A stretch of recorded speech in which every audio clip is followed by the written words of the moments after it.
Dr. Jorjani, welcome back to NEOHUMAN podcast. Less than a year ago, but few episodes apart because I haven't done too many of these podcasts. Welcome. It's a pleasure to be with you again, Algo. Yeah, absolutely. How have you been? I believe you're back in New York City, which, for the reasons that maybe we get to it, I consider it to be the capital of woke at this point, or whatever that is going on philosophically and spiritually on the other side. How have you been? How are you dealing with all these limitations and restrictions and everything that's been happening since the last time that we spoke? Well, it's hard, and it affects me deeply. I mean, look, the weather's still nice here, so in terms of restaurants, I mean, I can sit outside, and not have to submit to the vaccine mandate. But that's not the issue. What's the issue is that I see the city that I grew up in and that I love being totally destroyed, having its character completely deformed. This is not the spirit of New York. New York was the toughest, grittiest city in the country, if not the world. And to see this kind of cowering and fearfulness, I don't know what happened to New Yorkers. I don't know who these people are that surround me right now. But what I tell people when they say, you should move to the South or you should move to Eastern Europe or whatever, is that I have the kind of relationship to this city that Socrates had to Athens. I will probably die here before I abandon my post.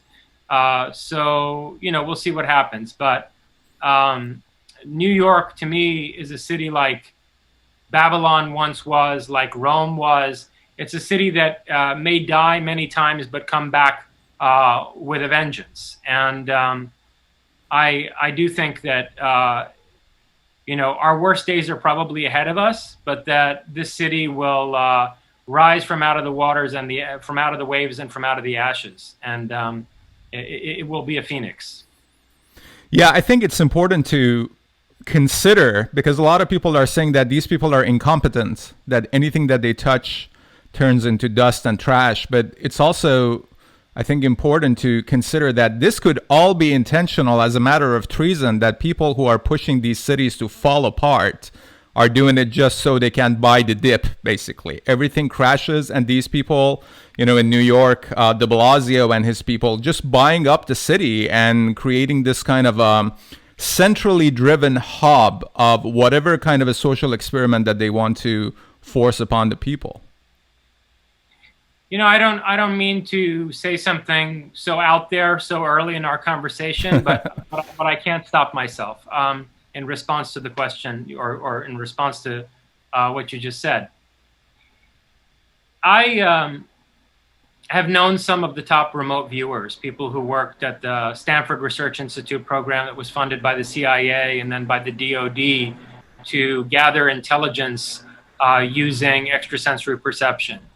And one of the things that these people would do is they would look at future events, and they did that, for counterterrorism purposes and other objectives of the U.S. government. But sometimes they would just engage in, remote viewing targets decades into the future, particularly having to do with, anticipating and preparing for natural catastrophes and so forth. And one person that I spoke with at some length was the trainer for the entire CIA remote viewing program. And he and his group had actually remote viewed the year 2050. And they had seen that all of the cities were emptied out. And people were living on isolated neo-agrarian homesteads in the countryside. And when I asked him why this was the case, he said that they were terrified of disease, and they did not allow anyone other than their close friends and family onto their property. And so the cities were still there. It's not like there had been a nuclear war. And in fact, he said that criminals lived in the cities because it was a place where you could evade surveillance and control. It was like, they were like squatting in the cities. But the cities were otherwise emptied out. And so I think that you're right, that on even a much higher level or in a much more nefarious way than you suggested, this is all being done very deliberately. And New York City in particular is being targeted as sort of the beta test for this entire program, because New York City is potentially such a bastion of resistance against the kind of world order that they want to bring.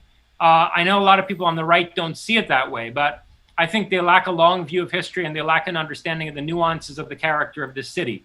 This could become a bastion of mass resistance against a certain, this place could become a bastion of mass resistance against the kind of totalitarian regime that they want to ultimately unfold on a planetary scale. And so I think that their first objective has to be to destroy cities like New York and to isolate people as much as possible, to make it so that all of their communication is through cyberspace, which is a medium that they control entirely, and make it harder for people to gather en masse, face to face.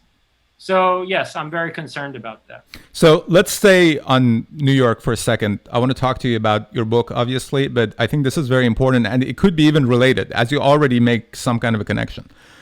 This cancel culture that has been taking out statues and canceling people, they've replaced all those things by one thing, as far as I know. And that is one statue that they put in New York, in the Rockefeller Center, called the Oracle, which is this massive, I don't know if it's still there, it's this massive black figure who's holding a flame. And this is significant, and I really wanted to talk to you about it for months, because this is happening at the same place that there is a statue of Prometheus that has been placed there. I would assume for you, as the founder of Prometheism, this place should be a sacred place that, I don't even know what kind of a term to use, violated or whatever. But I think this is extremely important to understand where these people are coming from spiritually, philosophically. And so please tell me what you think about that. How do you see it? And whether or not this statue is still there, and what is the significance of it all? What they did is not some, kitsch art industry gimmick. This was done very deliberately, and I'll explain to you why I know that's the case. If you look at this monstrosity that they set up at the opening, the mouth of Rockefeller Plaza, right? So that when you stand in front of this quote unquote oracle, it blocks the view of the Prometheus statue and the entire plaza. You can't see anything of what's behind it. Okay, it towers in front of you and blocks that majestic architectural design and the sculpture of Prometheus that the plaza leads down to. Is this still there? You know what, to tell you the truth, Alga, I was so appalled that I haven't been back there since. I really could not bring myself to go back there because, as you said, to me it's a sacred place. And, if you notice the title of my first book, Prometheus and Atlas, it comes from the fact that there's a statue of Prometheus and a statue of Atlas at Rockefeller Plaza. The opening paragraph of Prometheus and Atlas evokes that place as a kind of, navel of the world. And so I have not been able to bring myself to go back there since. Hopefully by the time I do, that will have been removed. In any case, if you look at the symbolism of this statue, he has the torch of Prometheus in his hand. So this figure has stolen the fire back from Prometheus, and this figure has an African mask on, but it's actually Zeus. It's Zeus enthroned, wearing an African mask, having stolen the fire back from Prometheus. So what this statue actually means, and this is lost on the BLM ninnies who are celebrating it, is that Zeus, the tyrannical godfather, head of the caste system, head of the system of slavery and oppression and racial hierarchy and so on and so forth, is using a black mask to steal the fire of liberation back from us rebels in order to refound that system of oppression and take his throne again, but this time wearing the mask of social justice. That's what that sculpture actually means. So it's not even a head, because a lot of people were like, deformed head, giant head. It is a mask. It's a traditional African mask. It's a persona. On Zeus's face. Right. And the figure is Zeus on his throne. The sculpture of Prometheus at Rockefeller Center is about Prometheus challenging the throne of Zeus and stealing the fire of, the light of scientific knowledge and the forge of technological innovation, stealing that fire from Olympus and giving it as a gift to mankind for the sake of human empowerment. That's what the sculpture of Prometheus is about. And in fact, there's a quote from Aeschylus above that sculpture in Rockefeller Plaza that makes it very explicit, right? Whereas this monstrosity they put there to block the view of the Prometheus statue is about putting Zeus back on his throne again and making sure that the fire is taken from us. All justified by an African mask. Wow. When you say they, who exactly are you referring to? Corporate elites who are using Black Lives Matter as a vehicle in order to establish a system where knowledge is secreted away and hidden from us again, and where there's basically a neo-agrarian feudal state put into place to keep masses obedient, submissive, and ignorant. Yeah, centralized interests, basically, which is global. Hierarchical and centralized. Right, hierarchical and centralized. So I think this is a good pathway to get into your new book. Congratulations, by the way, Closer Encounters, that came out, I believe, in August, and it's been a number one in a variety of categories on Amazon. I'm showing the hardcover page of Amazon, but it's also available in paperback. In audiobook, maybe it's also available?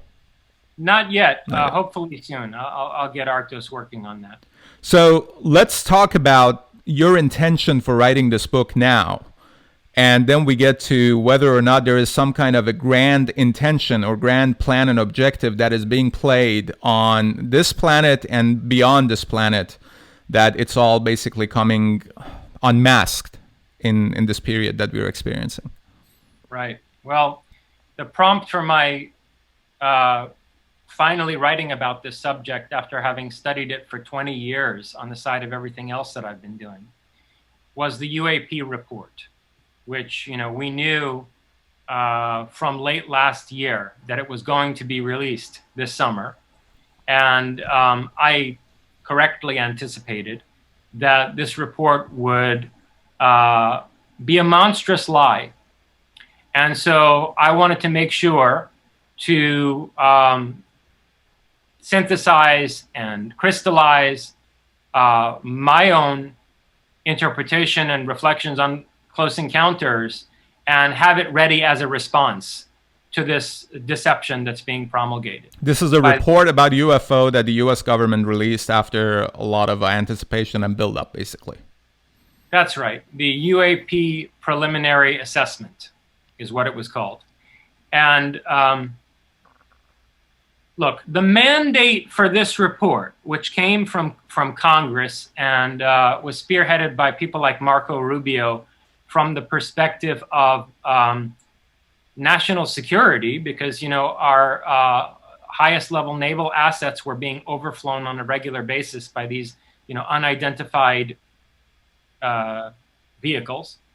The mandate of this report was that all intelligence that the Navy, the Air Force, and whatever other branch of the U.S. government had on these quote unquote unidentified aerial phenomena ought to be volunteered to Congress, and an assessment should be made as to what these phenomena are, right?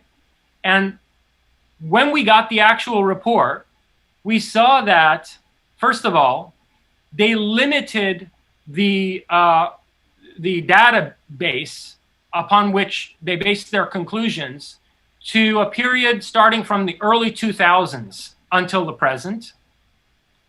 Secondly, although the mandate specifically instructed the Office of Naval Intelligence, because most of these sightings recently have involved, U.S. aircraft carriers and other naval vessels, specifically instructed Office of Naval Intelligence to hand over everything it knew about UFOs.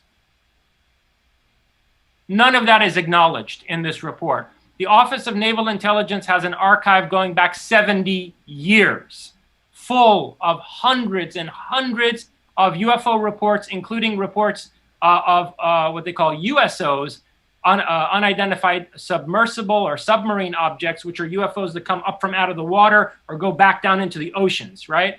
And they've tracked these things going at incredible speeds on sonar from submarines. They have hundreds of reports going back decades, and many of them have already been made public. And yet, in this UAP report, in this UAP preliminary assessment, they refuse to acknowledge any of that. It's as if this thing only started happening, in the early 2000s, and they make some brief mention of how, well, previously we kind of noticed some things, but we didn't really have any good data. Yeah, well, bullshit, okay? So first of all, they're covering up 70 years of their own data. Second, this report is a disaster from the standpoint of national security for the following reason. Up until now, it's been assumed since the Condon report, that concluded Project Blue Book in 1969, where the University of Colorado came in and under the chairmanship of Professor Condon did an assessment of the Blue Book data. Since that report in 1969, it's been assumed by, the general public, but also by the governments of our adversaries, that the United States has secretly not only been studying this phenomenon, but perhaps the Pentagon has been reverse engineering technology, right? Mm. So the impression is, well, the Americans know not only do they know what's going on, they're probably developing some deterrence capability with respect to UFOs. This is the impression by Russians and Chinese Russians, Chinese, right? And that's the impression we would want them to have. You want your adversaries to believe that, A, not only do you know what it is, B, you're developing countermeasures, and perhaps you have technology based on it that could, outmaneuver them in any war. Right. So this report comes out and it says, well, gee, we actually don't know what these things are. Some significant percentage of these are genuinely unidentified. Not only unidentified, they're unidentifiable. Mm. No matter what we bring to bear on analyzing this, we don't know what these things are. They outperform all of the military hardware that we have. And folks, they're not manufactured by us. And by the way, it could be Russia or China. How stupid are you from a national security perspective that you come out and say that publicly? Even if it were true, which it isn't, you don't say that when you're responsible for the security of a nation, right? I mean, this country has a larger military budget than the next 10 countries put together, including Russia and China. You mean to tell the American taxpayer, right, $1 trillion, of their money, of which you just burned in Afghanistan, but that's another issue we'll come to.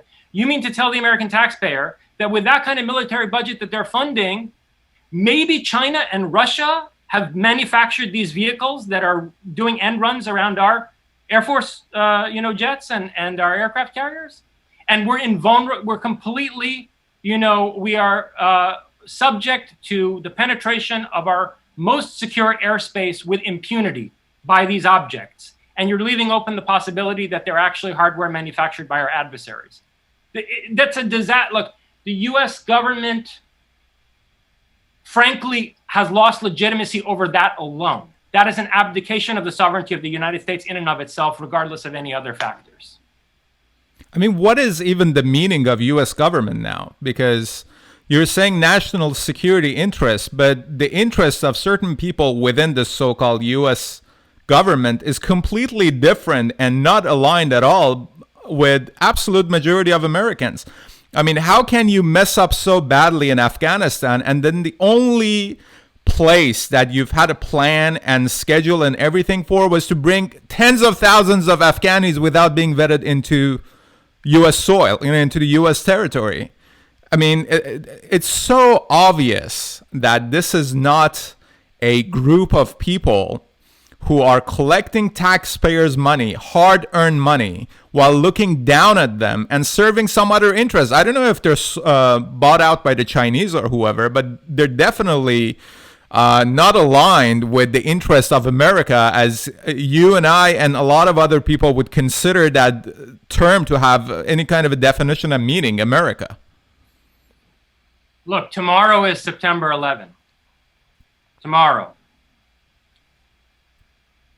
In the past 20 years in Afghanistan, the United States has supposedly been fighting the Taliban and supposedly been trying to build a relatively secular Afghan civilian government and give education to women and so on and so forth, right? This is the story that we're told. Right. But if you actually go back to the beginning of the Afghan Civil War, right, in 1978, 79, you see that what the United States did was they set up a base in Pakistan, okay, the Arabic name of which was Al-Qaeda, the base.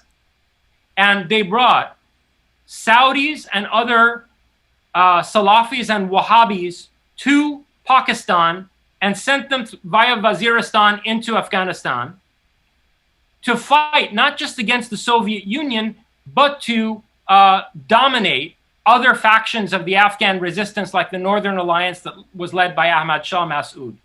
I don't know, it was, what was it? Within days, I think, of 9/11, the CIA assassinated Ahmad Shah Massoud in Afghanistan to make sure that the Northern Alliance would not be a viable force once the U.S.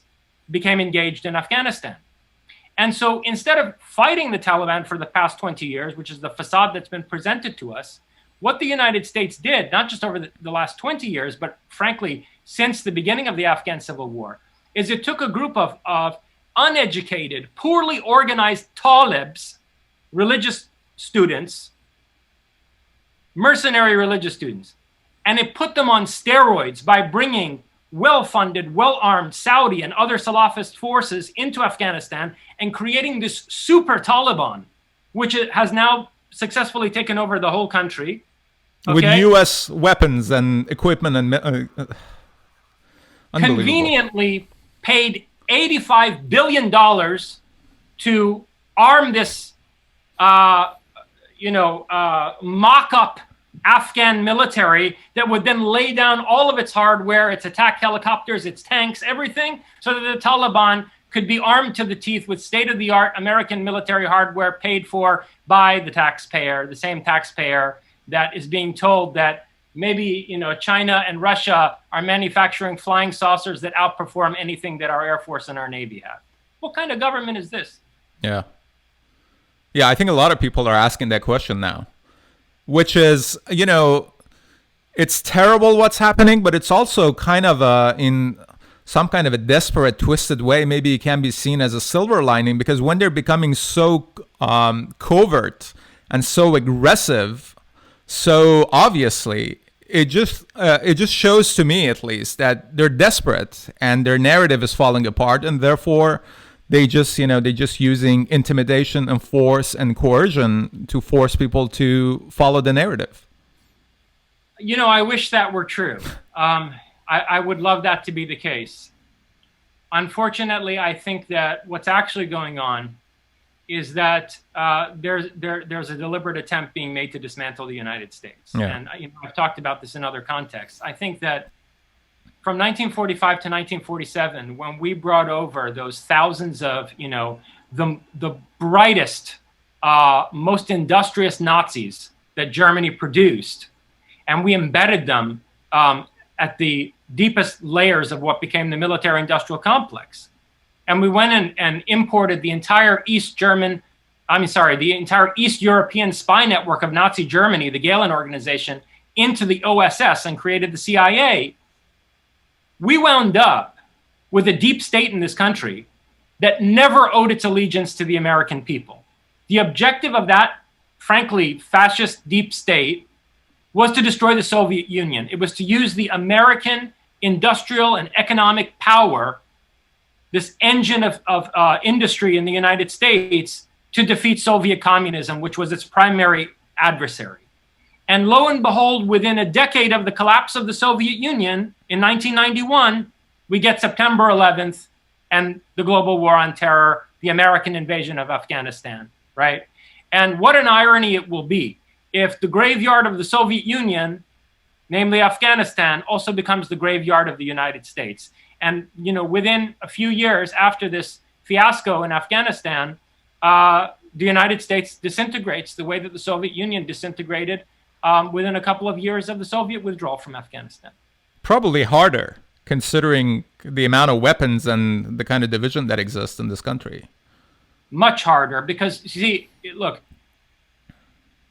Russia was still an ethnically and culturally cohesive entity, even though they lost control over Kazakhstan and even Ukraine and so forth.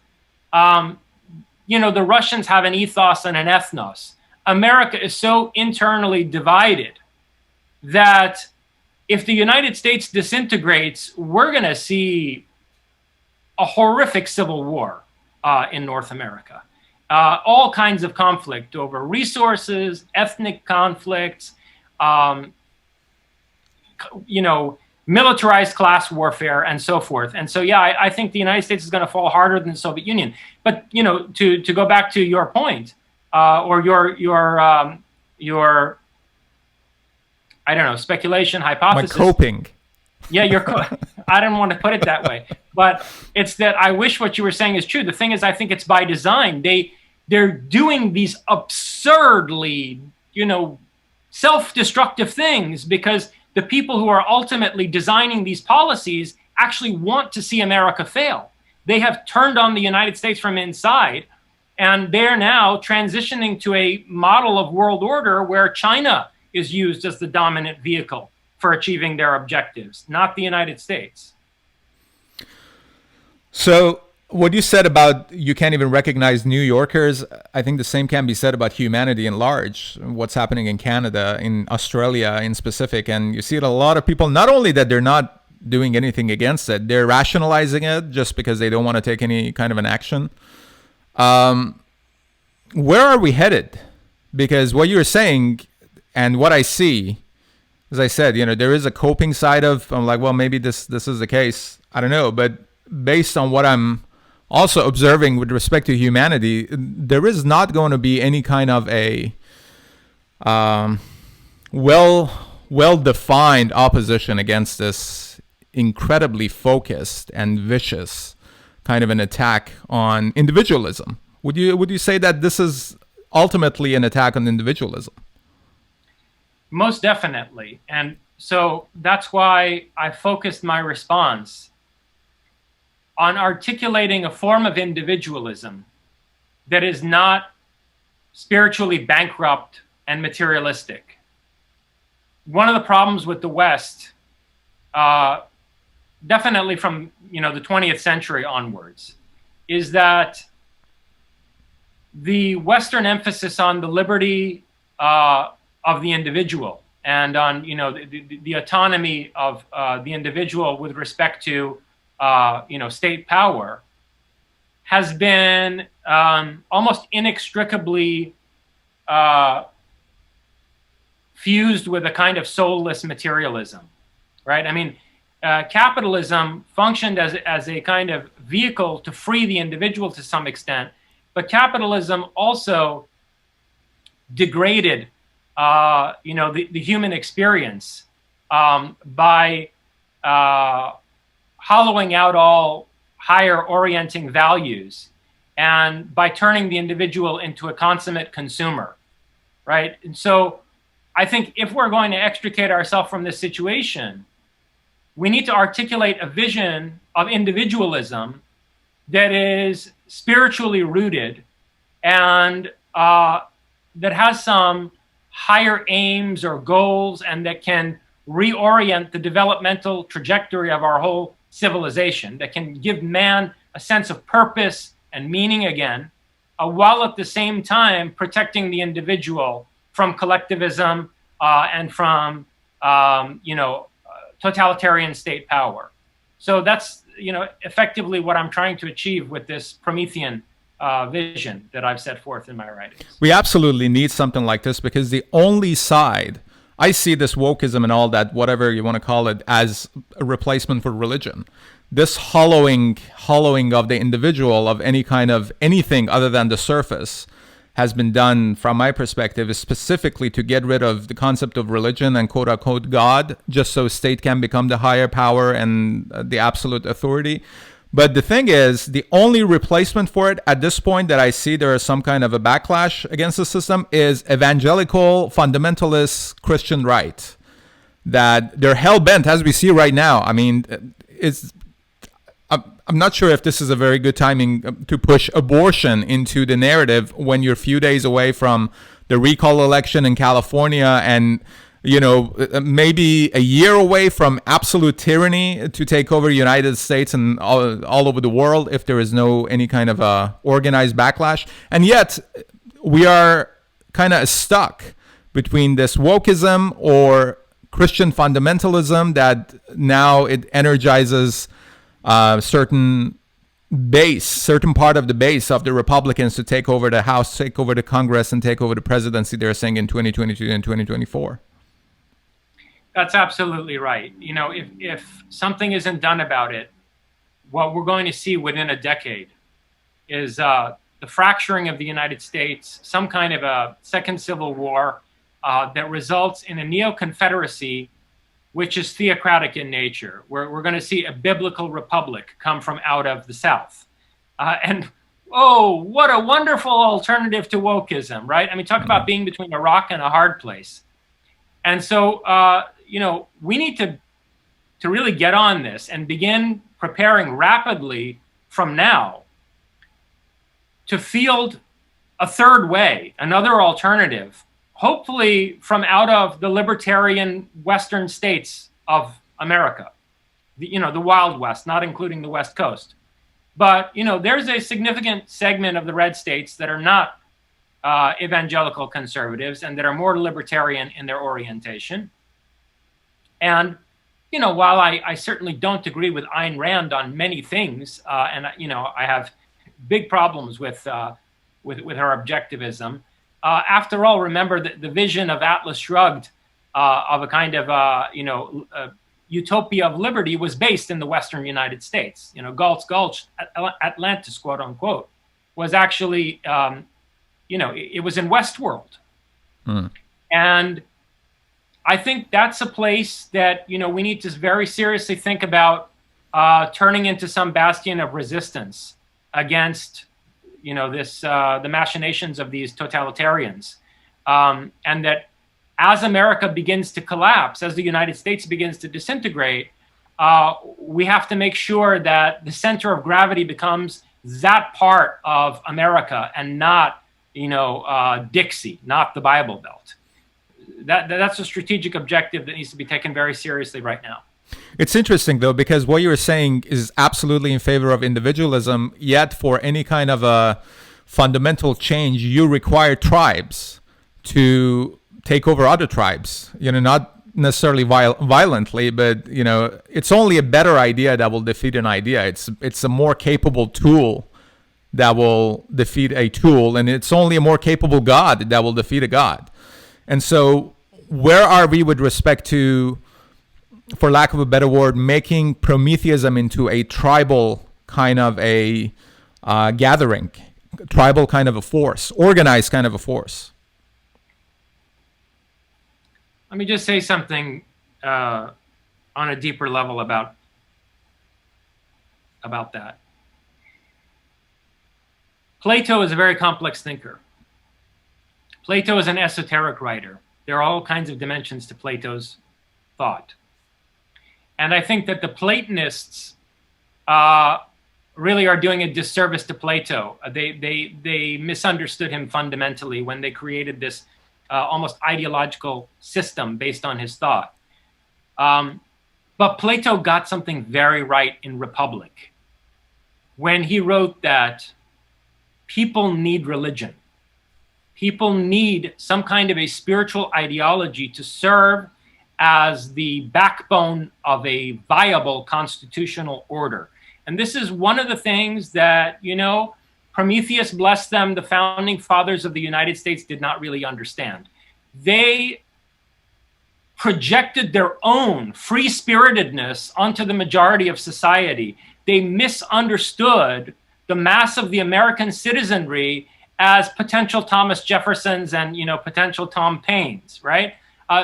Failing to recognize that the ethos that they had and the capacities that, that were their own represent a tremendous deviation from the norm. I mean, these people were a spiritual elite who, could have been a beacon of enlightenment and liberation for the entire planet. In fact, in some ways were for a long time. But they overestimated the capacity of the average person to find his own way and, define his own life under a constitutional order with something like, let's say, freedom of religion, where, the state has no defined religious orientation. And, there was a letter actually that Jefferson wrote to Madison, I think after he was president, after he was in office. And he basically wrote to Madison that in a couple of generations, there won't be any Christianity left in this country. That, with the system that we've provided, this kind of libertarian constitution and freedom of religion, we will in effect allow the free space for an educational system to arise that gives people the tools to liberate themselves and to elevate their own understanding. And then he adds, after he writes this passage to Madison, and if it turns out that I'm wrong and that these Christians are still here in 2 or 3 generations, the experiment of the United States will have proven a failure. Wow. It will be refutation by experiment. This is an experiment, he said to Madison. And it will have been shown that we were wrong about human nature. So, again, going back to Plato and Republic, in response to what you were saying, people need some higher orienting spiritual values or some deeply rooted basis for a constitutional order. A constitution isn't worth the paper it's written on if it's, a set of soulless laws that are not somehow a reflection of the ethical fiber of the people themselves. And so, yes, I think Prometheism is or something, like it is needed if we're going to successfully navigate this crisis. And in terms of, the specific question of where we are at with that, I think that it's an idea. And the objective is to sell this idea to people with the resources to ensure that the collapse of the United States, which cannot be stopped at this point, that the collapse of the United States takes place in a fashion that yields a political order from out of the Western states, hopefully, out of the libertarian part of this country, yields a political order that can serve as at least a bastion of resistance and a staging ground for a liberation struggle on this planet. You mentioned Prometheism or something like it. A lot of people ask about your thoughts on Dogen. I don't want to talk about Dogen because he's not here to respond, but I'm curious to know, what would you consider as some other things like Prometheism? What would you consider as alternatives to what exists right now that can be viable in the tomorrow of this piece of land? So my problem with Dugin's thought, and I briefly corresponded with him at one point, my problem with Dugin's thought is that basically it's traditionalism.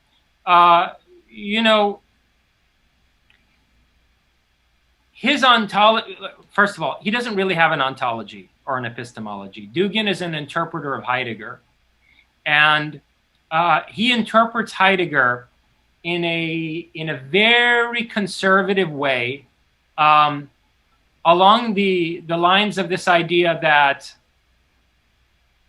our heritage determines our destiny, and that we need to, we need to appropriate, what's been vouchsafed to us by our ancestors, and our political order has to be based on the native tradition of our people, and that we can replace the current system with a multipolar world order organized around, a number of different centers of gravity, each one representing an organically unified civilization structured around a certain pith, what he calls narod, an ethnos. That's the pith of a wider civilizational sphere. In some ways, it's not all that different from Samuel Huntington's idea of the clash of civilizations. And so it's like a Heideggerian version of Huntington's theory. Dugin doesn't have, well, no, I shouldn't say he doesn't have a conception of progress and the technological revolutionizing of human development, he does have a conception of that. He conceives of it as satanic. I mean, he's also a representative of Russian Orthodoxy, and coming from out of a Russian Orthodox worldview, he sees the forces that I would describe as Promethean, as offering humanity an empowering evolution beyond the limits of what currently define the human condition. He sees all of that as basically a temptation from Satan, and that the Promethean is effectively satanic, and that modern technology is a demonic force that needs to be contained, and that effectively we should go back to some kind of a agrarian traditional society. So I don't really see that as a solution. I see that as an ideology that will be co-opted and used by the elites to deindustrialize large parts of the planet so that they can maintain a monopoly on singularity level technologies. Dugin is playing right into the hands of those people. And in fact, I don't want to go too far into conspiratorial territory, but I'll just put this out here, that I know that there are some people very well placed, let's say in the British intelligence apparatus, that are using Dugin for exactly that purpose, and he doesn't realize it. But his work is being promoted by people who certainly don't agree with him, but they find his ideology a convenient way to have a model ready for a deindustrialized neo-agrarian society where ignorance of the masses is enforced through traditionalism. Yeah, that was the part that was kind of a head scratcher for me when people were like, what you were talking about in our first conversation was completely aligned with Dugin. I was like, my understanding of Dugin is that technology has no place in his philosophy whatsoever. And what you has a place. I'll go. It has a place. It's considered demonic. Right. But not in the sense that it is part of human experience. Yeah, I can't even divide human evolution and technological evolution from each other. What you describe actually sounds very much like what Steve Bannon is doubling down now these days, that transhumanism has become an inseparable part of the dialogue. And my understanding is that he knows that this is a losing war, and he wants to make it into human versus, or as he's saying it, Homo sapien versus post-Homo sapien. Now, he doesn't phrase it that way versus that, but this is my understanding, that they're pushing this. Anything that goes beyond the limit of biological humanity is basically, as you said, it's satanic, it's evil, it's dark, and we basically have to go beyond that. Well, isn't that convenient for the intelligences behind UFOs, right? I mean, we are surrounded by some advanced technological civilization that's fielding these exotic aircraft.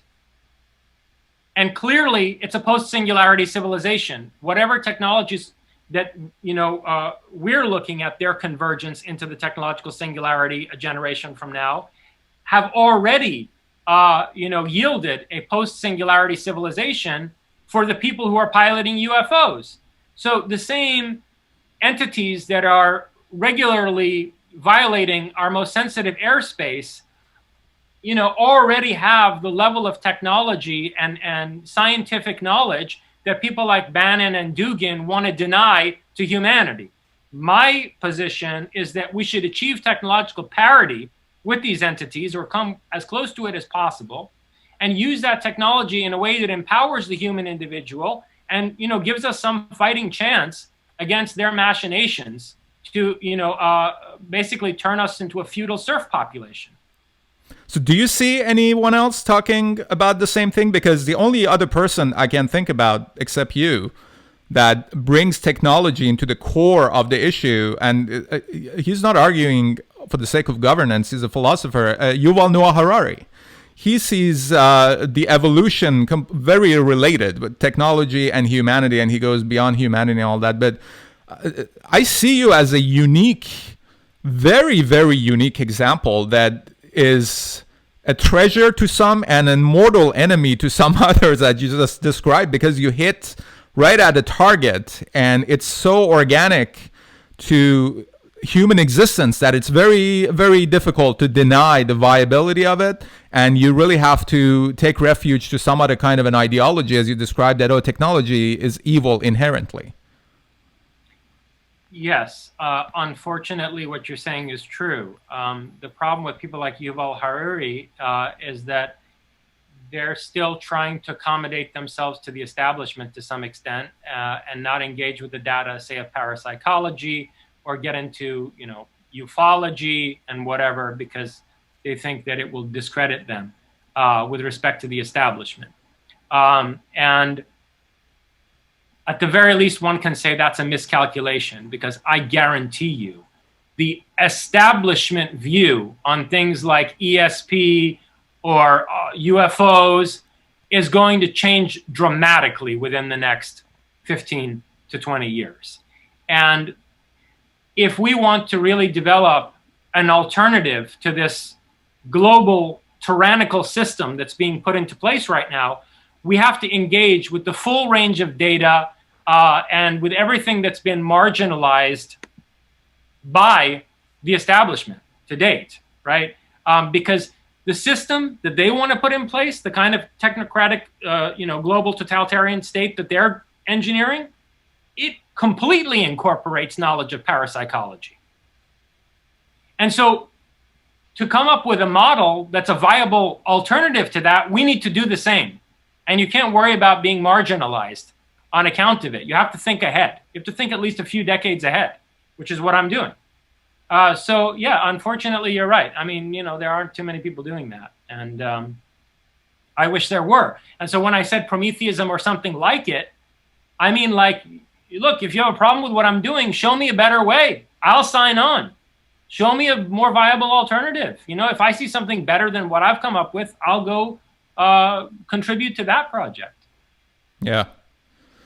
Let's go back to your book, Closer Encounters. You mentioned that you published the book as an alternative to the description of what's happening that's coming from the U.S. government. What is your description? What is your perspective about what is happening? What are these machines? What are these entities behind these machines? So first of all, I engage with the full range of data, meaning that the book talks about abductions, right? I mean, the UAP report said nothing about close encounters, even of the second kind, let alone close encounters of the third and the fourth kind, right?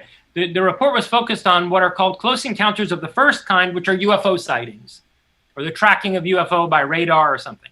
Close encounters of the second kind are when a UFO lands and leaves traces, like landing gear marks or radioactive traces in the places where it landed, things like that. Close encounters of the third kind are when beings or entities are seen in association with UFOs, and then the fourth kind are abductions.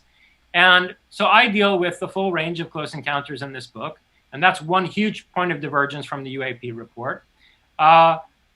And I think that eventually we will hear from the government about abductions and implants and mutilations and the other subjects that I discussed, but we'll hear about it at a time and in a way that suits their purposes in terms of rolling out this, global totalitarian system.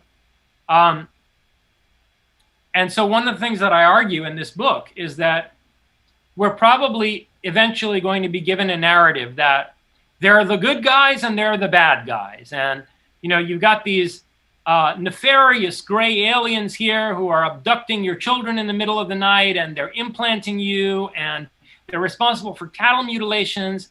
But then there are these beautiful, blonde, tall, white ancestors who, created us in distant antiquity. And, we are their offspring, and they're our great ancestors, to put it in the language of Chinese Confucianism.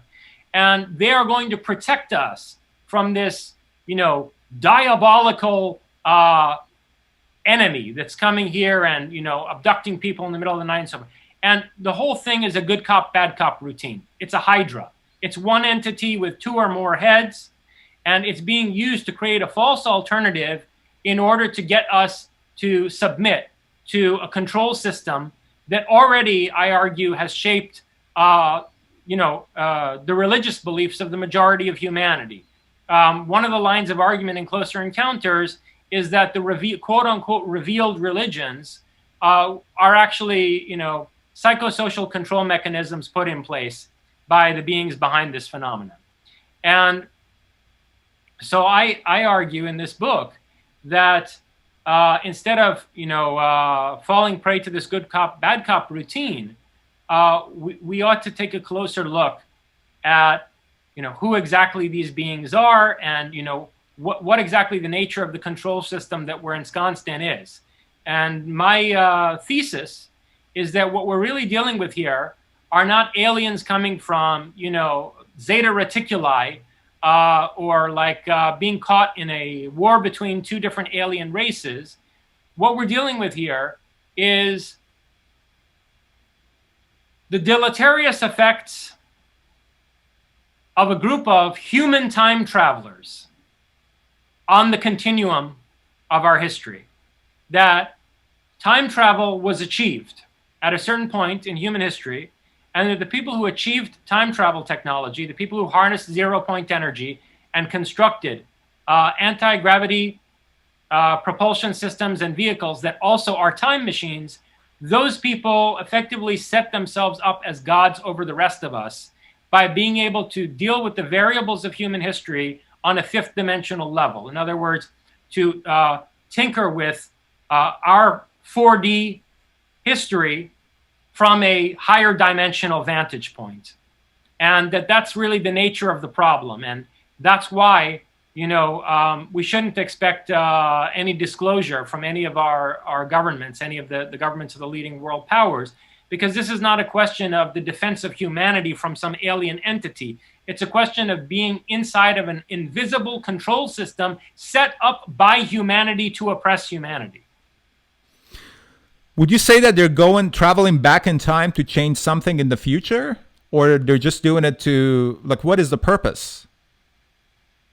If they've already achieved the God status and God capability. Yeah.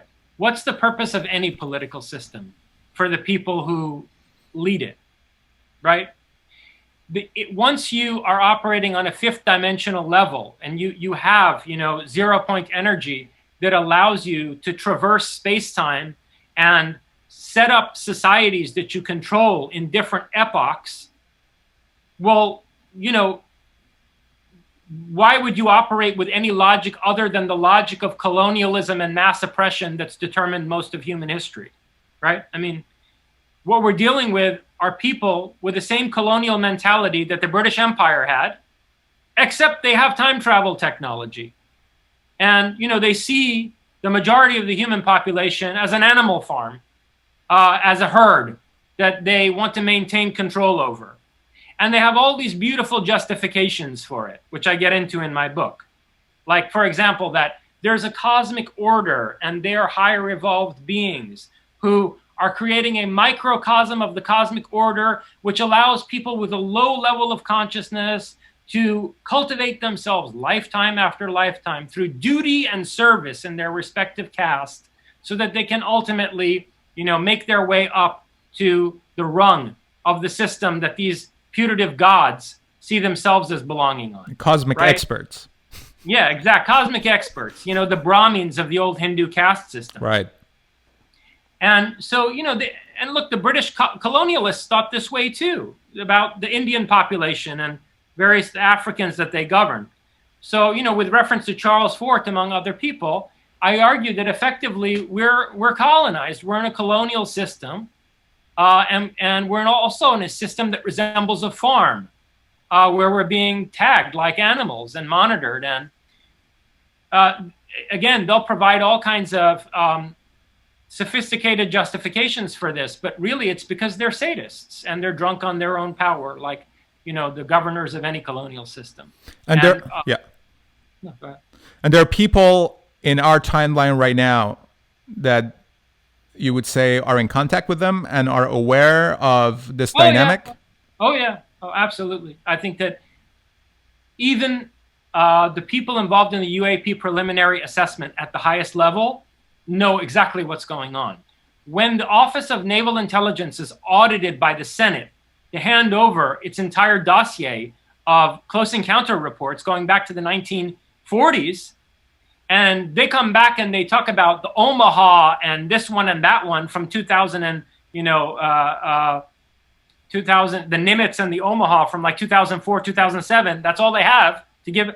Well, listen, an executive decision was made at some level by somebody who knows what's going on, who's got all the data in front of him, who basically said, yeah, well, to Congress, we'll hand over what we want to hand over that allows us to spin this in a way that protects the plan, that protects the overall plan.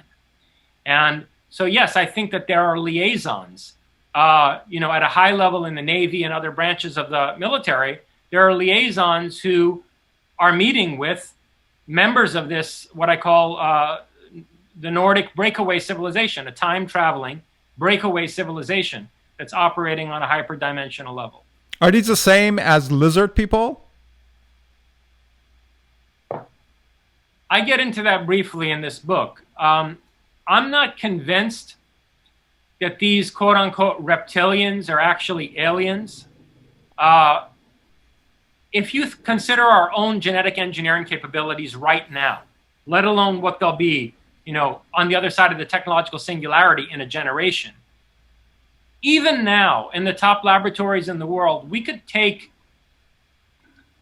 dinosaur DNA, which we have. I mean, this is the Jurassic Park scenario, right? We could take dinosaur DNA and splice it with human DNA, particularly if you take the DNA of something like a Deinonychus, which was a like 5 foot tall bipedal dinosaur with opposable thumbs and binocular vision, and you splice it with human DNA, you can create a reptilian humanoid. And, I think it's possible that entities like that, like the so-called reptilians, are really products of a kind of Frankenstein's laboratory, not necessarily, aliens coming here from somewhere else. Have you heard of stoned ape theory? Yes. Terence McKenna. So that's very interesting because the argument is that our brain evolved much faster than the rest of our body. And some people are saying that actually the modern humans are the result of being genetically modified by extraterrestrial, or maybe, as you were saying, humans who are time traveling from the future. But stoned ape theory is interesting to me because I've had numerous amount of psychedelic experiences. And on some of the substances like DMT, you encounter some of these beings that it's really pointless to even talk about it because it's beyond words what is happening, but it seems more real than this dimension or this reality, however you want to define it. Do you see any kind of a alignment between these interests and some of the substances that are available on this planet, like psychedelic substances? And perhaps that could be the reason that we have evolved the way we have evolved for the past tens of thousands of years. Well, it's a complex question, but yes, I do. In my book, In Closer Encounters, and this is a line of argument that I already began to unfold in Prometheism, I argue that we're living in a quantum computational system, that the cosmos is like a gigantic quantum computer. Simulation? And the problem with the word simulation is that it implies that there's a reality and that this is a simulacrum of that reality. Whereas what I actually think is going on is that it's just the nature of the cosmos to be a computational system. And there are many nested programs inside this system. So, you could say it's like a simulation within a simulation within a simulation, but there's no original that this is a simulacrum of. Information processing is just the nature of the computational cosmos. And substances like DMT, I think, are hacks to get to a higher reference level inside the information processing system. That there's a wider cyberspace beyond the parameters of the reality that we're inside of, beyond the limits of the program that we are functioning in the context of right now.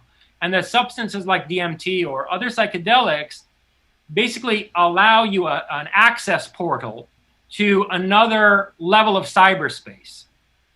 And that these beings like reptilians and mantids and so forth that are seen in that level, on that dimension, if you want to put it in that language, are beings that know how to use this technology, namely the technology of psychedelics, in order to navigate this cyberspace more effectively than we can.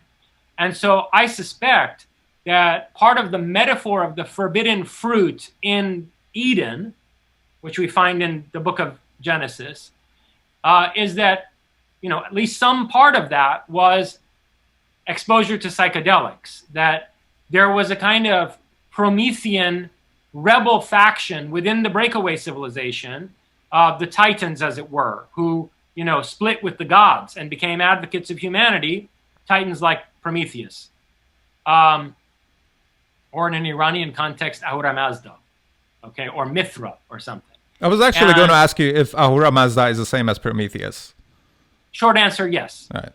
And so I think that, part of the forbidden fruit of the tree of knowledge was, psychedelics and its transformative potential for human consciousness. Yeah, John Allegro, he has an entire thesis that Jesus himself was a mushroom, that people basically took and had these experiences, a manna from heaven and all those things. I wish that Jesus were a mushroom. If you want to know what I think about Jesus, read Closer Encounters. Yeah, if only Jesus were a mushroom, that would be great. Yeah, I mean, can we even know who Jesus really was? Because the idea that is being presented, I don't buy it at all whatsoever, because there is a group of people who believe that Jesus actually didn't die and he went back to Kashmir, and there is a tomb and shrine for Jesus right there, which to me, it is more evidence than what they're saying that, he went up and will come back with, like Imam Zaman kind of idea. To make a very long story short, the guy who died in Kashmir was Apollonius of Tyana. He was born at the same time as Jesus. He taught in Judea using the Aramaic language. He was from Syria. And he was a Pythagorean Mithraic initiate who basically preached his philosophical religion in the vernacular of every culture that he encountered. He attempted to translate his esoteric teaching in a language that a local culture would understand. And he also was conversant in Aramaic, which was a kind of lingua franca of that region. And he taught in Judea. And when you read the life of Apollonius of Tyana by Philostratus, who was a noted Roman author, we have almost no objective trace of this Jesus character in the literary high culture of the Roman Empire, in Roman histories, chronicles, anything. We can't find this Jesus character, right? But one of the most notable Roman authors wrote a biography of Apollonius of Tyana, and there were statues of this guy in many Roman cities. And according to this biography, the guy performed exactly the same miracles as Jesus when he was in Judea, exactly the same miracles. Think of the Lazarus, bringing Lazarus back from the dead, healing people, who were maimed in various ways, had various ailments. Point for point, the Roman authorities attempt to crucify Apollonius of Tyana. He escapes crucifixion and travels through Greater Iran into northern India, where he lives to a ripe old age and dies there. And interestingly, the name Jesus in Hebrew, Yeshua, just means savior. So it's a title, it's not a name, right? So Apollonius could easily have been called Yeshua when he was, preaching to Essenes and other people in Judea. So I think the guy who died in Kashmir was Apollonius of Tyana. But then there's a whole other thing going on in terms of this Jesus Christ. And that's where we get into the close encounter phenomenon. There are many specific details in the Gospels that have to do with his baptism in the Jordan, the so-called transfiguration event, the resurrection, the ascension, that are classic descriptions of close encounter phenomena of the type that you find all over the Old Testament, from the story of Moses and the Exodus to the tens of UFOs that Ezekiel sees, the coordination of the siege of the city of Jericho between Joshua and the commander of the Lord's army, who's one of these tall Nordics. This features of the gospel account of the life of Jesus that that basically have all the characteristics of a close encounter phenomena, suggest that something else was also going on at that time and place besides the itinerant preaching of Apollonius of Tyana. Some kind of psyop was run in order to create this character, this image, this icon, Jesus Christ, son of Abraham, son of David, a Moshiach of the Jews, who would ultimately also become the second of the three great messengers of Islam. And so this is what I find profoundly troubling, and which I discuss at length in my book. Probably there was, Apollonius of Tyana as a genuine spiritual teacher, as the basis for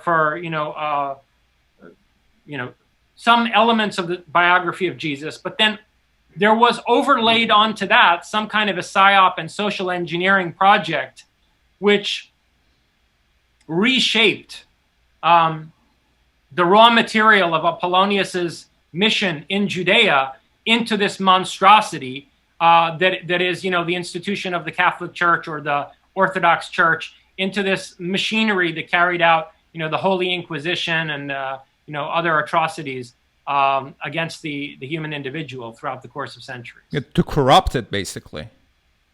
Yeah, I mean, look, it's if Apollonius was the basis for some of the more positive and enlightening aspects of the teachings of Jesus, it has been corrupted beyond any recognition, and no attempt should be made to salvage it whatsoever. If Apollonius of Tyana could see, what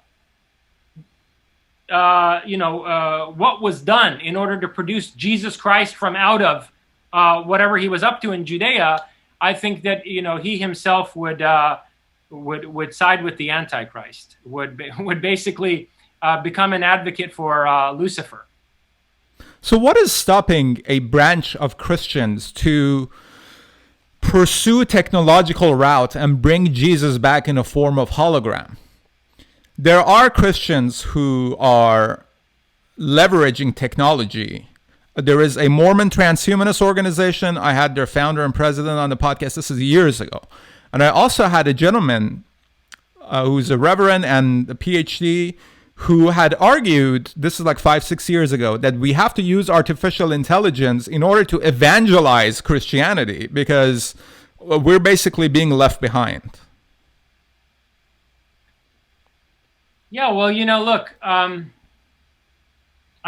pausing because I'm so dismayed by these kinds of things. I mean, I've seen them in my own life. I've been involved with people who on the face of it seemed very intelligent, well-read, and so forth. And then in the end, they just use their intellect to defend these retarded, regressive religious ideologies. This is exactly what you're talking about. Like the idea that you would use advanced technology, singularity level technology, to manufacture the vindication of your prophetic, literature, right? That you would sort of manufacture the second coming of Christ using advanced technology. This is what I'm really concerned about, is that, back in the Cold War, there was a plan, I think in the 1970s, when they first started developing holographic technology, the CIA had this plan to go off the coast of Cuba and paint a hologram of the Virgin Mary over the island of Cuba in order to incite revolution against Fidel Castro.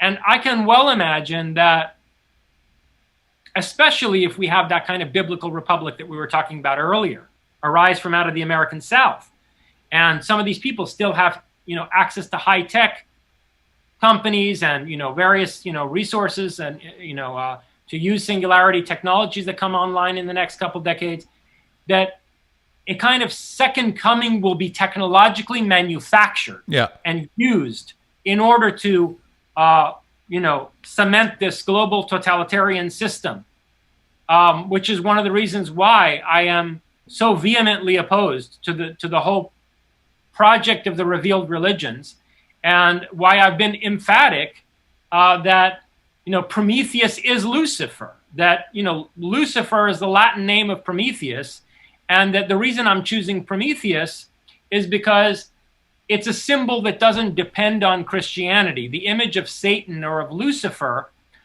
is sort of a reaction against Judeo-Christianity, and it was formed within a Judeo-Christian context. So in a way, it's parasitic upon the Abrahamic revelation. Whereas Prometheus is like the Satan before Satan, the original Satan, right? And so, at the same time, though, I'm perfectly, not only willing, but I'm perfectly clear in acknowledging that from a Judeo-Christian or an Islamic perspective, Prometheus is Satan or Lucifer. And, a lot of people come to me and they say, like, this is, what are you doing? This is a disastrous strategy. You're alienating, the majority of people, blah, blah, blah, whatever. We're in serious danger. These people are thinking about manufacturing the second coming of Christ. They are. And they are. They're thinking about manufacturing the second coming of Christ. Because I just said it hypothetically, that what is stopping a group of people to do that? They're planning to do this. They're planning to do this. And we need a very hardcore resistance movement that is unequivocally opposed to this Christian and Islamic bullshit. There can't be any compromise. You need a backbone that can stand up against the second coming, a technologically engineered, apocalypse. How far away are we, do you think, from that point? 30 to 50 years. Wow. That's crazy. It's unbelievable how fast it's happening. And it's also unbelievable how blind people are to realize that it is happening faster and faster because technology is advancing exponentially. That our experience is linear, but our experience absolutely depend and is defined on a basis of technological advancement and progress, which is exponential. And that's basically the whole purpose of humanity merging with technology at some point in order to create, whatever it is, going beyond this biological limits that can be biological, but also ideological with respect to Christianity and Islam and all these things that we talked about. That's right. Look, when you graph the, approach to the technological singularity, there's the steep curve that takes place from the 20th century into the 21st century where, progress is being made at such an exponential rate that, over the course of every decade, there's more technological development than has taken place over preceding centuries, until finally you get to the point where the steep curve becomes a spike. Yeah. And that spike is the singularity. Yeah. And what these people want is to deindustrialize large parts of the planet on the Dugin model, the traditionalist neo-agrarian Dugin model, deindustrialize large parts of the planet, retain a monopoly on these emerging singularity level technologies, secret them away from the majority of the population, and then use these technologies in order to manufacture the apocalypse and project a second coming that is used to cement their millennium of totalitarian tyranny over the planet. Wow. Crazy times.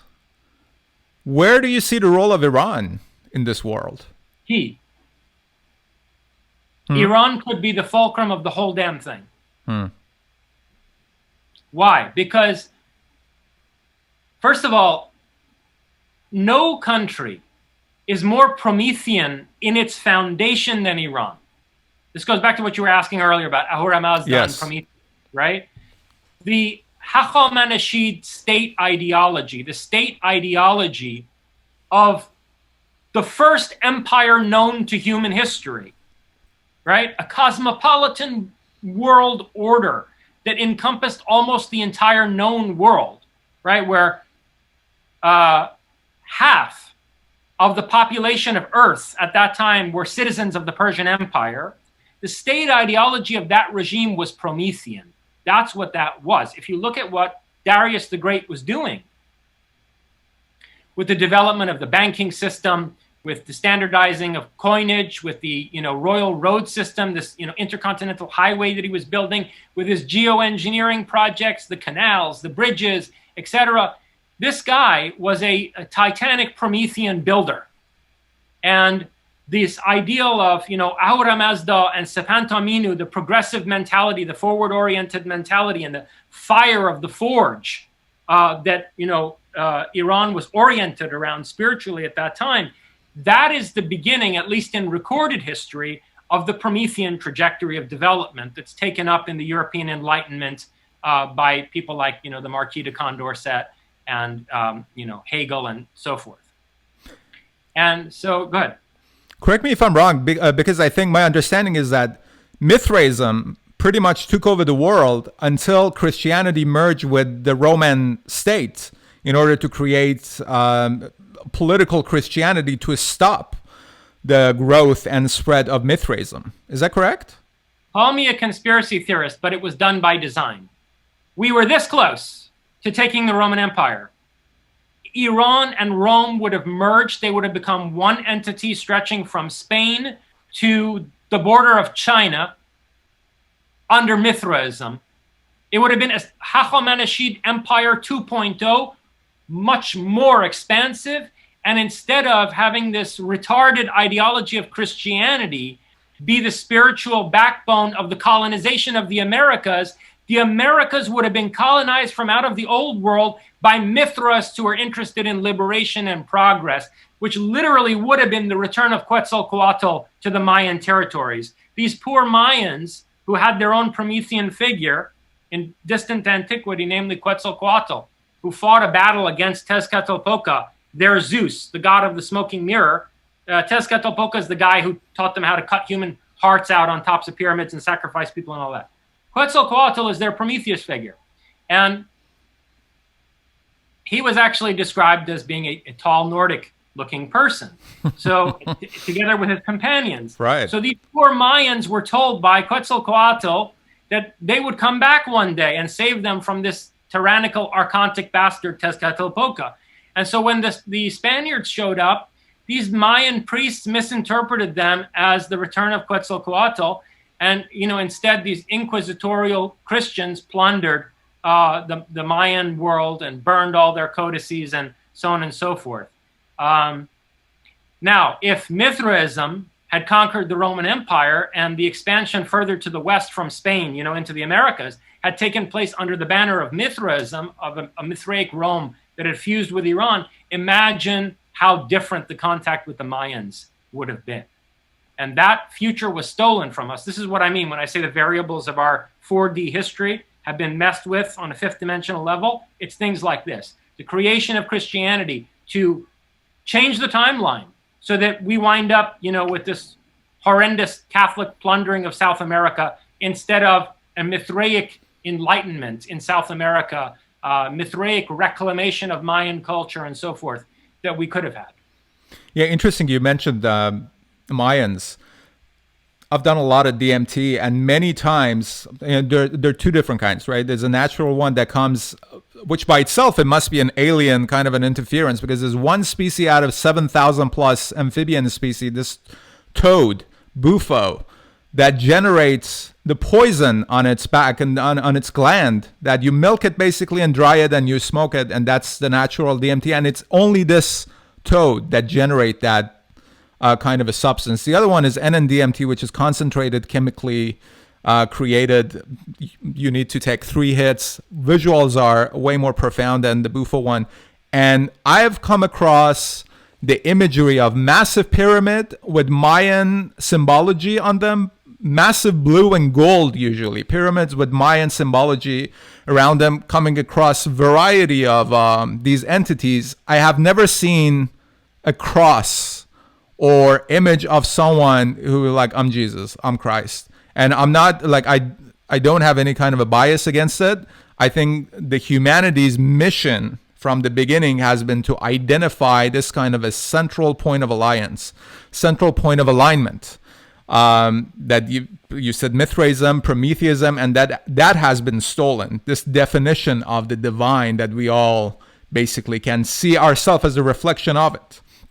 And so I just wanted to share that experience. I don't know if you had experiences with these kind of things, DMT especially, but I think that we got to get to some really interesting places. There is a place right now, DMTX, I think they're calling it, that they've developed this machine that will keep you going in that realm for hours instead of like the 20 or 40 minutes. And they want to map that realm. They believe that this is not a projection of mind.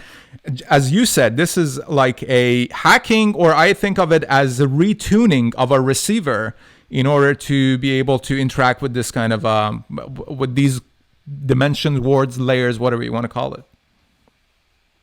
I completely support that type of work.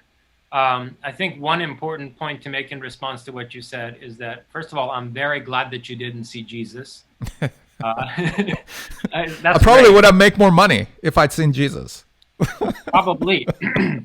And, I've never said this on air before, but I've seen Jesus. And in retrospect, frankly, I wasn't that impressed. And, I think that this point really has to be made, that we are dealing with people who have what I call a psychotronic technology. And they have a kind of technology that's on the other side of the spectral revolution. They have a technology that fully incorporates scientifically rigorous knowledge of ESP, psychokinesis, and so forth.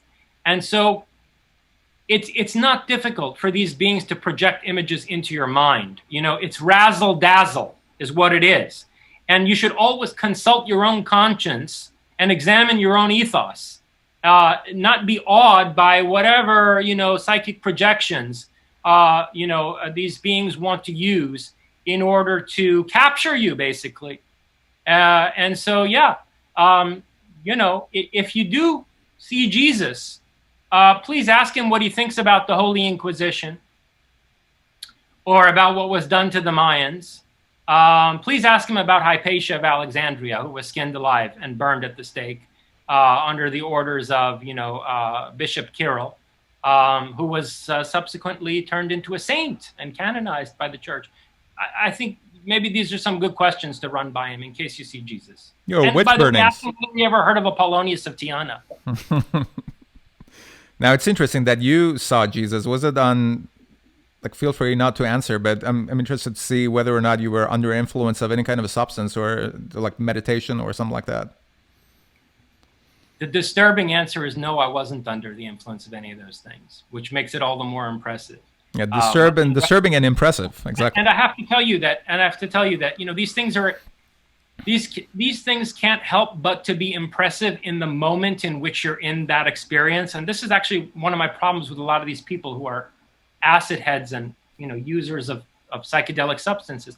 So, psychedelics, again, as I said, they are potentially very empowering technology, but not at the expense of your reasoning capacity and your examination of your own conscience, and also your sense of social and political responsibility, right? So you need to be able to contextualize any psychedelic or mind expanding experience, even if it comes, let's say, from meditation. You need to be able to contextualize it with all those other factors considered. So this is, for example, one of my problems actually even with Gautama, is that when you look carefully at the things that Gautama was preaching, Sakyamuni, Buddha, Sakyamuni had an experience of extremely refined, subtle states of consciousness that are even beyond what most people on psychedelics are capable of experiencing. But, and this is another very important point, Sakyamuni explained to people that you could come away from these types of experiences with the delusion that there's a God, because you lose your sense of your ego and you kind of feel like everything is sort of all one, right? Yep. But he was also an ultra-rational person, Gautama Buddha was, and he could explain how this is an experience of the interdependent origination of all things. And it doesn't mean that there's one God. that's a conceptualization of the experience in retrospect. You are objectifying that experience when you frame it as, oh, it's all one, it's Brahman. Absolutely. So, the Anatman teaching of Gautama Buddha is that it's not just no self in terms of your own personal ego. It's that there can be no entity with an inherent identity, such as is imagined when people use the concept God. So that's an abstraction from out of that kind of psychedelic experience. But that having been said, one of my problems with Sakyamuni Buddha is that he lost a sense of socio-political responsibility by having these experiences. His pacifism and rejection of the potential for social and political transformation is an abdication of responsibility. The man went AWOL. And that's my problem with him. And I think, and I make this argument at length in Iranian Leviathan, I think this is why Darius the Great exiled him to northern India. I don't think that the biographies we have of Gautama are correct. I think this was a man involved at a very high level in administration in the Persian Empire. He was a Scythian, and he was sent to be a sage in northern India after his death was faked by Darius, because Darius understood that putting this man in a position of socio-political responsibility would be disastrous to society. Would you say this socio-political responsibility is inherent within the human experience? Yeah. I agree with Aristotle on that. I disagree with Aristotle about almost everything, but I agree with Aristotle on that. That, as Aristotle put it, man is a political animal. That one of the mistakes that these people who, people who use a lot of psychedelics, who've had a lot of mind-expanding experiences, they lose sight of the fact that if we're not vigilant about developing a constructive and empowering political system, our apathy is going to be used against us by people who will establish one or another form of tyranny, and will probably ban psychedelics as part of that tyrannical system, right? And I mean, look, just take the example of the Buddhists in the cradle of Buddhism, northern India and eastern Iran. Buddhism was wiped out in its cradle by Islam. I mean, the demolition of the Bamiyan Buddhas was the last act by the Taliban, but that's sort of like a, what do you want to call it? Like, epitaph of the centuries of genocidal warfare of Islam against pacifistic Buddhism.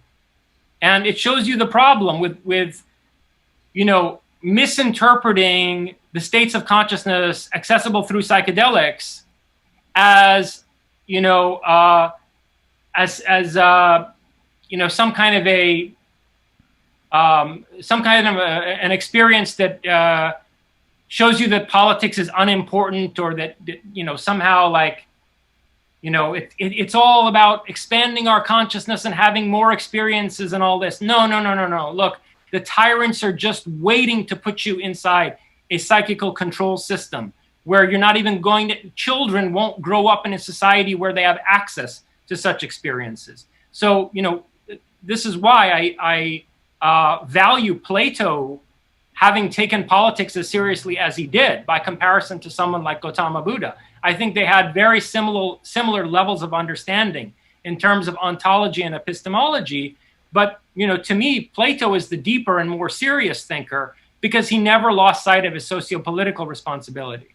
Yeah, it seems to me that it's more about recognition of human nature, that, without war, peace has no meaning and definition whatsoever. It's just both sides. I don't even want to use that term, the both sides of the same coin, because there is no coin. It is what it is. And what you said about people who acid heads, as you mentioned it, I totally agree with that. I don't hang out with anybody who is engaged in this, and there are a lot of those people around, mainly because what you said about people who want to use technology to prove the gospel of Christ, for example, because they've already made a decision about what is enlightenment is, what is God is, what God is, and all those things. And they're using these kind of substances basically to confirm a bias. So this is not looking for the truth or anything like that. And I believe that it will get you to a point from which you have to go by yourself without any kind of a tool, including psychedelics. You're absolutely spot on. A lot of people will become deluded, and a lot of people use it as a justification for just doing nothing. Another thing is also, and I think this also affects you, that a lot of people like Buddha, for example, a lot of enlightened people, a lot of mystics, they write books and texts which is the result of a journey that they've been on since they were born, all the experiences that they had. Reading those books don't make you enlightened. Reading those books don't make you knowledgeable. So this is, I'm sure, something that you also face with, that a lot of people maybe take different kind of outtakes. They have misconceptions about what you're saying, because what you've developed is based on a 1, 2, 3, 4, 5 until 10, which is your book. And people are at 1, they're looking at 10 and like, oh, I got it. But they have their own biases, their own limitations and everything. Sure. I mean, that's true. But look, it's par for the course, especially if you want to get involved in sociopolitics and activism. You will be badly misinterpreted and misunderstood. I mean, Nietzsche knew this about his own work. Nietzsche, had a very small following when he was alive. I think he sold 300 copies of all of the books he ever wrote during his own lifetime. That's it. And he wrote that someday he would be famous, and he was kind of sickened by that prospect, because he also believed that he would be badly misinterpreted. Just absolutely perverted, grotesquely perverted. By his own sister. It turned out to be by his own sister. That's right. Perverted by his own sister in more ways than one, but we won't get into that. Yeah. But yeah, so look, it's par for the course. And if you want to get your hands dirty with political responsibility, you have to be ready to be misunderstood and to dumb things down. And, but I think it's also important with respect to Spectral Revolution that you've been talking about, that I would ask you, if you don't mind, to describe it one more time for people who didn't hear it the last time you were on the podcast, because it reminded me of what Gore Vidal said, that we don't even know what our cage looks like because we've never seen it from the outside. And so all these terms, all these definitions, good, bad, right, wrong, evil, good, they're all being defined within this cage, within this frame that has been presented to us as a very limited pixel of possible reality within which we can be controlled, we can be held in line, and all those things. So Spectral Revolution, plays on the word specter, which is a polyvalent word. It has more than one meaning, the word specter. And I employ all of the meanings of the word specter in this concept of a spectral revolution. One sense of the word specter has to do with the spectrum, like the light spectrum, right? Or electromagnetic spectrum or whatever. A spectrum is a phenomenon where various points that you might abstract from out of it are not really distinct from one another, right? So it's the idea that all of the categories or entities or qualities that we use to form binary oppositions, like light and darkness, matter and energy, spirit and the spirit and the body, or the soul and the body, and also ethical categories like good versus evil, that these are all terms abstracted from out of a spectrum that's continuous, and that there aren't intrinsically sharp divisions between any of these. Then there's the sense of specter as what is to come, right? A specter is what is to come. And this is the sense in which Marx uses the word at the outset of the Communist Manifesto, when he says there's a specter haunting Europe, the specter of communism. And so it evokes the idea of process, that our cosmos does not have a static and fixed structure, that we live in a world of becoming, that reality is processual. And this process, ontological process,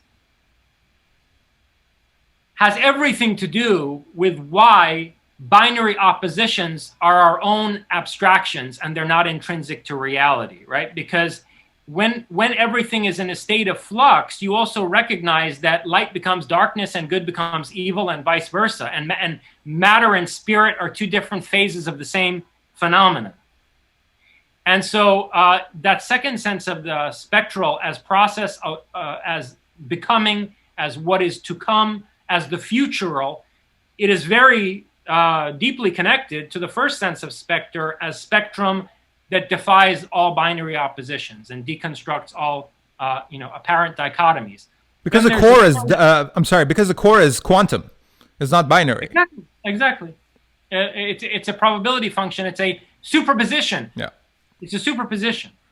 And so then the third and final sense of the spectral is, of course, the most obvious one, the ghost. A specter is a ghost. And what I'm putting my finger on is that parapsychological phenomena, the ghostly, the paranormal, it is a key or a clue to the nature of reality as process and to the spectrum from out of which we are abstracting all these binary oppositions and dichotomies. And so the real potential of a scientific recognition of specters, of ghosts, of paranormal phenomena, is to be able to deconstruct the putative reality of all these dichotomies, of all these, abstract polarities, and recognize that they're only terms that have a practical significance, that are, that really have a utilitarian purpose. And we should not idolize these objectifications that we've created ourselves. And we should understand that, reality is process, and that the driving force of everything is ultimately evolution. It's a creative evolutionary force that we need to align ourselves with. And that's the deepest philosophical significance of the spectral as the ghostly or the paranormal. Not to look at it as a bunch of marvels or wonders to gawk at or whatever. It's a fundamental transformation of our conception of the nature of reality that's really at stake here, and taking a philosophical approach to the data of parapsychology. But then to get into the revolution aspect of spectral revolution, my suggestion throughout all of my works, beginning in Prometheus and Atlas, is that this recognition of the spectral on the deep philosophical level that I just summarized will require the total transformation of all of our social and political institutions. Because if you're going to, admit that ESP is real or that psychokinesis is real, well, then you're faced with a problem of, people telepathically spying on other people, people using psychokinesis in order to inflict harm on their neighbors. And there's no way that you can manage that through the current legal or criminal justice system, which is a punitive justice system. It's crime is committed, and then there's, some kind of, retroactive justice. You can't have that. I mean, we tried that when, witches were accused in Salem and in other places of hexing people. And, judges back in the Puritan colonies ultimately had them burned at the stake. If we wind up with the mainstream scientific establishment not only recognizing an ability like psychokinesis, but developing training protocols for the cultivation of these abilities that would be akin to like learning a martial art, so that you have, large swaths of the population cultivating their potential psychokinetic abilities, you also need a type of a society that's going to be able to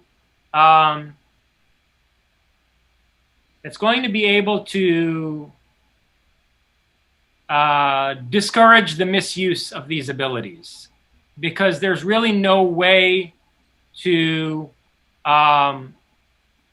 handle that through the kind of punitive justice system that we have now, right? So what becomes more important than anything else is developing a society so deeply unified by an ethos that is based on each individual's recognition of his neighbor's right to live and to create and to, have spiritual autonomy, so that no particular member of this society would harbor the kind of ill will within his subconscious that would end up, in a misuse of psychokinetic ability that, then after the fact has to be dealt with through a criminal justice system.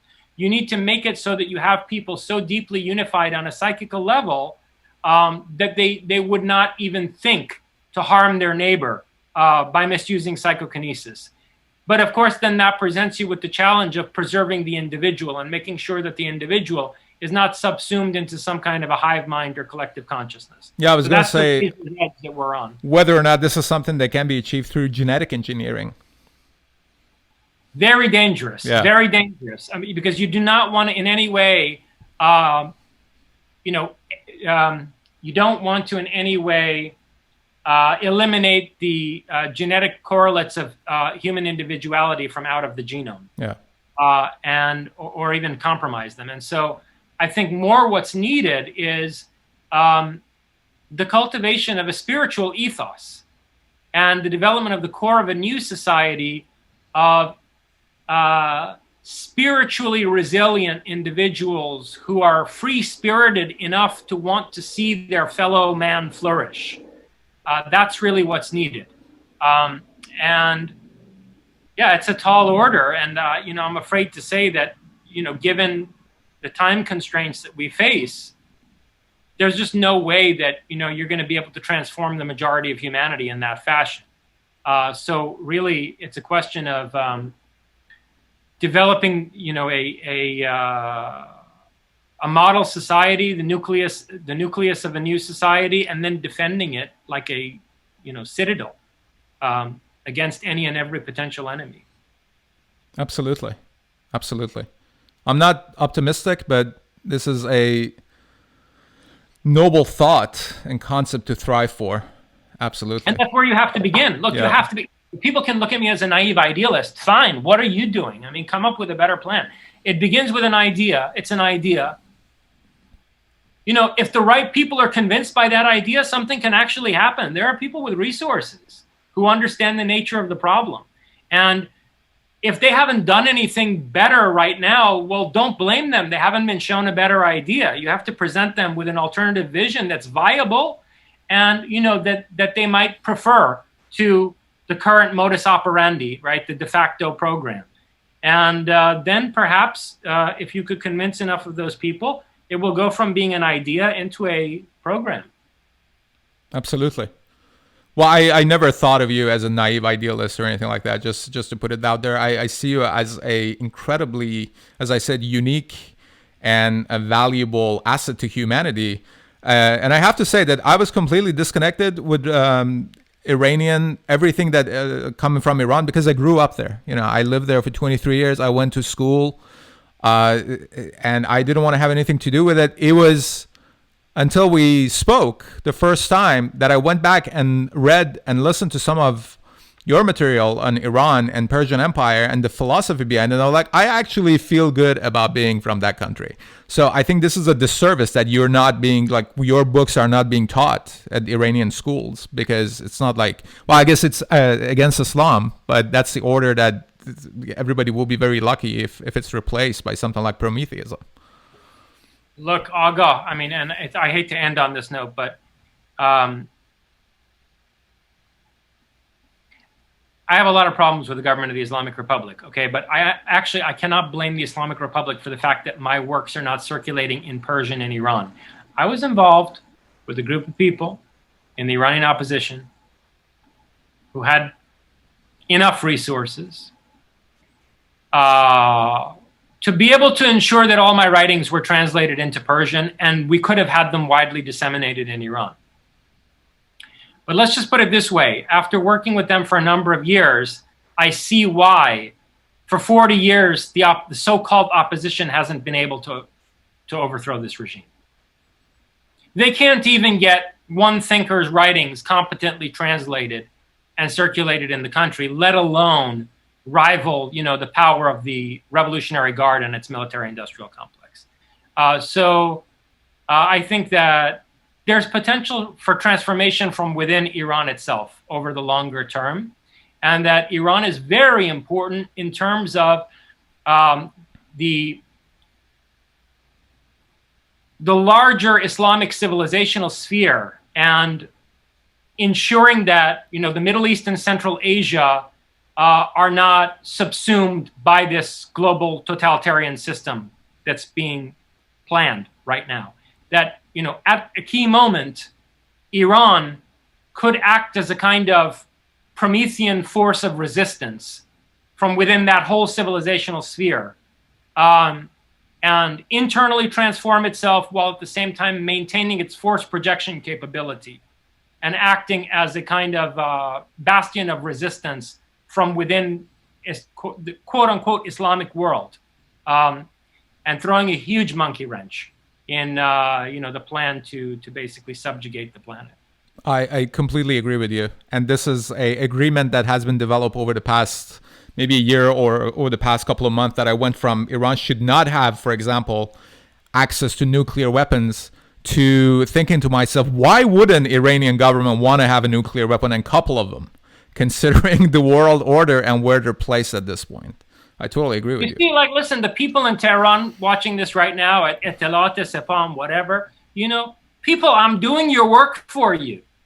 There are a lot of people, by the way, they think like somehow I work for, I'm somehow in cahoots with Iranian intelligence, whatever. The only involvement with the Iranian intelligence I've had is that they cyber hacked me. They monitor all my stuff. They've done it for years, whatever. But they should watch this right now and see that, anyway, whatever. I hope that nationalists within the IRGC really take seriously the responsibility that they have to their own heritage and to the rest of the world, and understand what kind of a transition needs to take place there sooner rather than later. Excellent. You gave a message to Iran and Iranians, and I want you to finish. Again, thank you so much for this time. It's such a pleasure having you on this podcast. I hope that it can happen maybe once every year or something like that until we hit the single.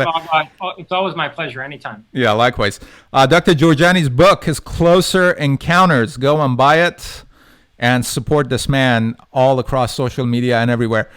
You mentioned the message to Iran and Iranians. Let's end the program with the message to humanity and the world. Let me quote Nietzsche. Man is a tightrope between ape and overman. A tightrope is not somewhere you want to stay, okay? It is not a stable place. There is no human nature that defines the limits of what we can be in the way that various animals have a species being that they can't do anything about. As you put it earlier in our conversation, the quote-unquote nature of man is inextricable from technology and technological development. Technology made us. We were technological before we were human. The use of technology by primates is what created the human being. And so my message to humanity is that it's time for us to outgrow ourselves. Okay? It is time to take an evolutionary leap. We are at a bottleneck in our development right now, where either we have to go backwards into a neo-feudal, frankly retarded agrarian civilization, where we have to face forcible deindustrialization because certain elites consider us incapable of bearing the responsibility of navigating the technological singularity. Or we have to be prepared to take this evolutionary leap into a form of individuality and a type of society that is superhuman or post-human. And everyone has to make a choice. It's your choice. Which side of this battle you want to stand on. Whether you want to align yourself with the force of evolution and progress, or whether you want to be a vehicle for the retardation of the planet. And I put that choice before every human being, to basically transcend and outgrow mere humanity, or to be reduced to something like an ape, right? Man is a tightrope between ape and overman. You either have to walk backwards or you have to walk forwards. This is not a place we can stay indefinitely.